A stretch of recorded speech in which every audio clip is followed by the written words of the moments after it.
ನಮಸ್ಕಾರ ವೀಕ್ಷಕರೇ, tech in agriculture ಚಾನಲ್ಗೆ ಸ್ವಾಗತ. ಹೆಚ್ಚಿನ ಕೃಷಿ ಮಾಹಿತಿಗಾಗಿ ಟೆಕ್ ಇನ್ ಅಗ್ರಿಕಲ್ಚರ್ ಚಾನಲನ್ನು ಸಬ್ಸ್ಕ್ರೈಬ್ ಮಾಡಿ. ಹಾಗೆ ಹೆಚ್ಚಿನ ರೈತ ಬಾಂಧವರಿಗೆ ಚಾನಲನ್ನು ಸಜೆಸ್ಟ್ ಮಾಡಿ. ತೆಂಗು ಬೆಳೆಯಲ್ಲಿ ಗರಿಗಳು ಒಣಗುವ ಸಮಸ್ಯೆ ಇತ್ತೀಚಿನ ದಿನಗಳಲ್ಲಿ ಹೆಚ್ಚಾಗ್ತಾ ಇದೆ. ಗರಿಗಳು ಒಣಗಲು ಪ್ರಮುಖವಾಗಿ 3 ಕಾರಣಗಳಿದ್ದಾವೆ. ಮೊದಲನೇದು ಕಪ್ಪು ತಲೆ ಕಂಬಳಿ ಹುಳು ಅಥವಾ ಗರಿ ತಿನ್ನುವ ಹುಳುವಿನ ಬಾಧೆ. ಈ ಕೀಟ ಎಲೆಗಳ ಕೆಳಗಡೆ ಹಸಿರು ಭಾಗವನ್ನು ಕೆರೆದು ತಿನ್ನುತ್ತದೆ.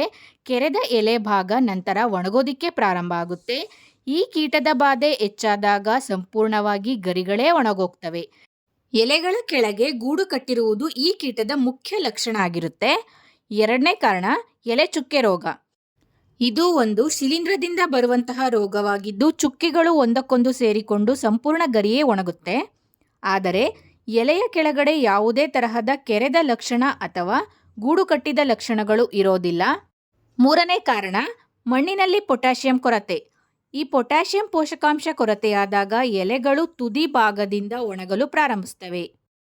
ರೈತರೇ, ತೆಂಗಿನ ಮರದ ಗರಿಗಳು ಒಣಗಿದ ಕೂಡಲೇ ದೂರದಿಂದ ಸರಿಯಾಗಿ ಸಮಸ್ಯೆಯನ್ನು ಗುರುತಿಸೋದಕ್ಕೆ ಸಾಧ್ಯ ಆಗೋದಿಲ್ಲ. ಎಷ್ಟೋ ಜನ ತೆಂಗಿನ ಗರಿಗಳು ಒಣಗಿದ ಕೂಡಲೇ ಅದು ಕೀಟದ ಬಾಧೆ ಅಂತ ತಿಳಿತಾರೆ. ಆದರೆ ಇದು ಸರಿಯಲ್ಲ. ಹತ್ತಿರದಿಂದ ಪರಿಶೀಲಿಸಿದ್ರೆ ಮಾತ್ರ ಸರಿಯಾಗಿ ಸಮಸ್ಯೆಯನ್ನು ಗುರುತಿಸೋದಕ್ಕೆ ಸಾಧ್ಯ ಆಗುತ್ತೆ.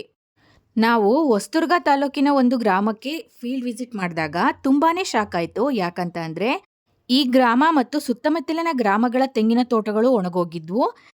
ನಾವು ಹತ್ತಿರದಿಂದ ಪರಿಶೀಲಿಸಿದಾಗ ನಮಗೆ ತಿಳಿದು ಬಂದಿದ್ದೇನಪ್ಪ ಅಂತಂದರೆ ಅದು ಕಪ್ಪು ತಲೆ ಹುಳುವಿನ ಬಾಧೆ ಅಂತ.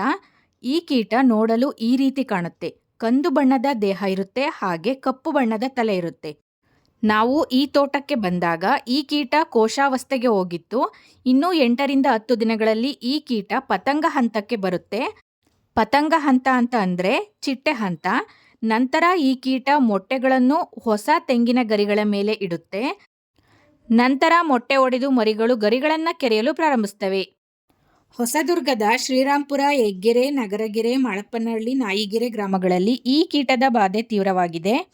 ಇದು ಮುಂದಿನ ಗ್ರಾಮಗಳಿಗೂ ಕೂಡ ಹರಡ್ತಾ ಇದೆ.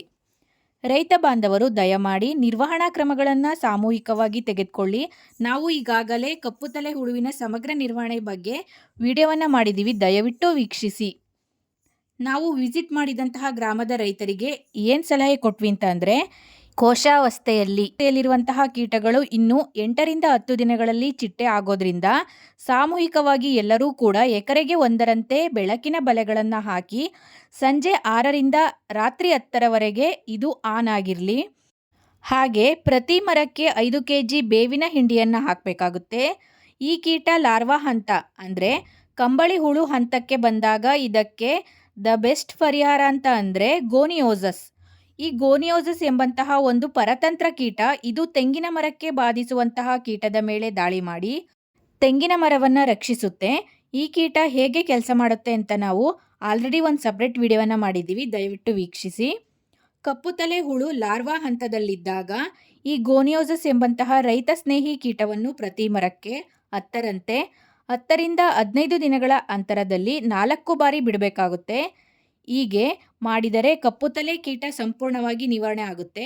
ನಾವು ಈ ತೋಟಗಳಿಗೆ ಇದನ್ನು ಶಿಫಾರಸು ಮಾಡಿದ್ವಿ.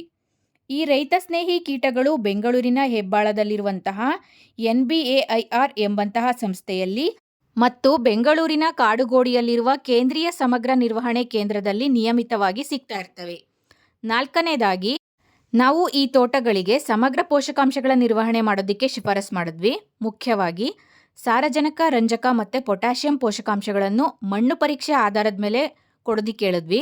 ಯಾಕಂತ ಅಂದರೆ ತೆಂಗಿನ ಮರ ಬಲಿಷ್ಠವಾಗಿದ್ದರೆ ಮಾತ್ರ ಯಾವುದೇ ರೋಗ ಕೀಟ ಬಂದರೂ ಕೂಡ ತಡೆದುಕೊಳ್ಳೋದಕ್ಕೆ ಶಕ್ತಿ ಇರುತ್ತೆ. ಇಲ್ಲ ಅಂತ ಅಂದರೆ ಮರಗಳು ವೀಕ್ ಆಗಿ ಕೀಟಗಳ ಬಾಧೆಗೆ ಬೇಗನೆ ಬಲಿಯಾಗ್ಬಿಡ್ತವೆ. ನಾವು ಈ ಕೀಟದ ಬಗ್ಗೆ ಮತ್ತು ಸಮಗ್ರ ನಿರ್ವಹಣೆ ಬಗ್ಗೆ ಈಗಾಗಲೇ ವಿಡಿಯೋವನ್ನು ಮಾಡಿದ್ದೀವಿ. ಡಿಸ್ಕ್ರಿಪ್ಷನ್ ಬಾಕ್ಸ್ನಲ್ಲಿ ವಿಡಿಯೋ ಲಿಂಕನ್ನು ಕೊಟ್ಟಿದ್ದೀವಿ, ದಯವಿಟ್ಟು ಆಸಕ್ತರು ವೀಕ್ಷಿಸಬೇಕು. ಸಮಗ್ರ ನಿರ್ವಹಣೆಯೇ ಸರಿಯಾದ ನಿರ್ವಹಣೆ. ಈ ವಿಡಿಯೋ ಇಷ್ಟವಾದರೆ ವಿಡಿಯೋವನ್ನು ಲೈಕ್ ಮಾಡಿ, ಶೇರ್ ಮಾಡಿ, ಹಾಗೆ ಟೆಕ್ ಇನ್ ಅಗ್ರಿಕಲ್ಚರ್ ಚಾನಲನ್ನು ಸಬ್ಸ್ಕ್ರೈಬ್ ಮಾಡಿ. ಧನ್ಯವಾದಗಳು.